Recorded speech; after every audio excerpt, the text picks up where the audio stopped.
ഞായറാഴ്ച ഉച്ചയ്ക്ക് എനിക്കൊരു ഉറക്കം പതിവാണ്. അപ്പോൾ നമ്മൾ റൂമിൽ നിന്ന് എഴുന്നേറ്റ് വന്ന് പിന്നെ സോഫയിൽ കുറച്ച് നേരം കിടന്ന് അവിടെ നിന്നാണ് പിന്നെ ഞാൻ ഉഷാറായിട്ട് പണികൾ ചെയ്യാനൊക്കെ ഇരിക്കുക. അപ്പോൾ എഴുന്നേറ്റപ്പോൾ തന്നെ ചായയൊക്കെ വെച്ച് ചായ കുടിക്കാനിരിക്കുക കേട്ടോ. ക്രിസ്മസ് കഴിഞ്ഞെങ്കിൽ നമ്മുടെ കേക്കുകളൊന്നും കഴിഞ്ഞിട്ടില്ല, കേക്കൊക്കെ ബാക്കിയുണ്ടായിരുന്നു. അപ്പോൾ കേക്കും പിന്നെ കുറച്ച് മിച്ചറും കട്ടൻ ചായയാണ് നമ്മുടെ ഈവനിങ്ങിൽ നമ്മുടെ സ്നാക്ക് എന്ന് പറയുന്നത്. അപ്പോൾ സാവ്യ ചേട്ടൻ അവിടെ ഒരു ഫിലിം കണ്ടുകൊണ്ടിരിക്കുകയാണ്. അതാണ് ഈ ലാപ്ടോപ്പ് ഇങ്ങനെ തുറന്നിരിക്കുന്നത്. അപ്പോൾ സാവ്യ ചേട്ടനോട് ഇങ്ങനെ ഓരോ വർത്തമാനങ്ങളൊക്കെ പറഞ്ഞിരിക്കുകയാണ്. കുട്ടാപ്പ് ഈ സമയത്ത് നല്ല ഉറക്കമാണ് കേട്ടോ. അപ്പോൾ നമ്മുടെ ക്രിസ്മസ് പറഞ്ഞ് ക്രിസ്മസ് കഴിഞ്ഞു. ഇനിയിപ്പോൾ ഇതാ ന്യൂ ഇയർ 2025 കഴിഞ്ഞു. ഇനി പുതിയ വർഷം തുടങ്ങാൻ പോവുക. ഒരു വർഷം കൂടിയും കഴിഞ്ഞു എന്നൊക്കെ പറഞ്ഞിട്ടാണ് ഞങ്ങൾ ഇരിക്കുന്നത് കേട്ടോ. നമുക്കിനി ജനുവരി മാസം കുറച്ച് പരിപാടികളൊക്കെ വരുന്നുണ്ട്.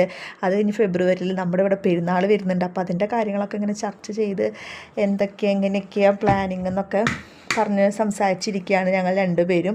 അപ്പോൾ ഇതിൻ്റെ ഇടയിൽ പിന്നെ കുട്ടാപ്പ് എഴുന്നേറ്റ് വന്ന് ഇത് ഞങ്ങളുടെ കയ്യിൽ നിന്ന് ചായയൊക്കെ കുടിക്കുകയാണ്. പിന്നെ നമ്മുടെ റുട്ടീനായിട്ടുള്ള പണികളൊക്കെ തുടങ്ങി. ഇപ്പോൾ നമുക്ക് പച്ചമുളക് പുറത്തുനിന്ന് വാങ്ങിക്കേണ്ട ആവശ്യമില്ല കേട്ടോ. നമ്മുടെ വീട്ടിൽ തന്നെ ഇപ്പോൾ കിട്ടുന്നുണ്ട്. അത് കാരണം ഇപ്പോൾ കടയിൽ നിന്ന് പച്ചമുളക് വാങ്ങിക്കൽ കുറവാണ്. പിന്നെ നമ്മുടെ പണികളാണ്. ഇപ്പോൾ കുട്ടികൾ അങ്ങോട്ടും ഇങ്ങോട്ടൊക്കെ ഓടി നടക്കുന്നുണ്ട്. അവർക്കൊരു ദിവസമല്ലേ റെസ്റ്റ് കിട്ടുന്നുള്ളൂ. പക്ഷെ അവർ ഒതുങ്ങിയിരിക്കുന്നില്ല കേട്ടോ. അവരിങ്ങനെ കിടന്ന് ഓടി നടക്കുകയാണ്. അപ്പോൾ നമ്മളിത് മുറ്റൊക്കെ അടിച്ച് വാരി ഇറയൊക്കെ അടിച്ച് വാരി ഇതൊക്കെ കഴിഞ്ഞിട്ട് വേണം ഇനി അകത്തേക്ക് പോകണമെങ്കിൽ. അപ്പോൾ അതിൻ്റെ ഇടയിൽ ലൂക്കൊന്ന് വാശി പിടിച്ചപ്പോൾ ലൂക്കാനൊക്കെ ഒന്ന് സമാധാനിപ്പിക്കാൻ വേണ്ടി എടുത്തുകൊണ്ട് നടക്കുകയാണ്. അപ്പോൾ അവൻ്റെ ഓരോരോ സംശയങ്ങൾക്ക് ഉത്തരം കൊടുത്തിട്ടാണ് നടക്കുന്നത്. അതിൻ്റെ ഇടയിൽ കുട്ടാപ്പ് വരുന്നുണ്ട്. അങ്ങനെയായിരുന്നു നമ്മുടെ ഇന്നത്തെ ഒരു ഈവനിങ്.